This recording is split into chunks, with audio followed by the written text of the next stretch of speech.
దేవుడి దగ్గర ఎప్పుడో ఒకటి నేర్చుకోండి. ఒకసారి ప్రేయర్ చేయి, జవాబు రాలేదు. రెండవసారి చేయి, జవాబు రాలేదు. మూడోసారి ఇంకా ఆయన్ని ఇబ్బంది పెట్టకు.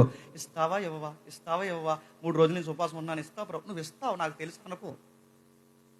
సరే నువ్వు ఏదైతే అడుగు, ఆయన ఇవ్వలేదంటే గుర్తుపెట్టుకో, అది నీకు ఏదో మంచిది కాదని అర్థం.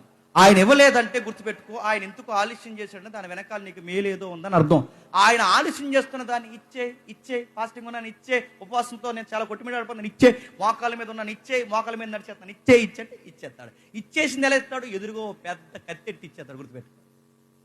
బిలాము కూడా అలాగే అడిగాడు, ఏమన్నా ఇచ్చే ప్రభు అంటే ఎల్లు అయితే అన్నాడు. ఆ ఎల్లిన వెంటనే ఆ గాడిద మీద నడుస్తున్న బిలాముకి ఎదురుగా ఏమిటంటే చెప్పండి, పెద్ద కత్తెట్టి దేవతలు నరికి పడే బిలాము అన్నాడు. దేవుడు కొన్ని చెబుతాడు, గుర్తుపెట్టుకుని. ఆయన వద్దన్నప్పుడు వద్దు, ఆయన చేయమన్నప్పుడు చెయ్యాలి. కొన్ని ప్రార్థనలకు ఆలస్యమైనప్పుడు ఆగో, ఎందుకు కంగారు పడుతున్నావు? సమస్తము సమకూర్చి జరిగించేవాడు నీ పైన ఉన్నప్పుడు నీకు ఆ కంగారు దేనికి? కొన్ని ఉద్యోగాలు ఆలస్యమవుతాయి, ఆగో. కొన్ని పెళ్లి సంబంధాలు ఆలస్యమవుతాయి, ఆగో. కొన్ని కార్యక్రమాలు జరగమని కోరుకుంటా, దేవుడు ఆలస్యం చేస్తాడు, ఆగో. అది చర్చ్ కన్స్ట్రక్షన్ అయినా లేకపోతే పరిచర్య అయినా ఏదైనా కొన్ని చెప్తా, ఆగో.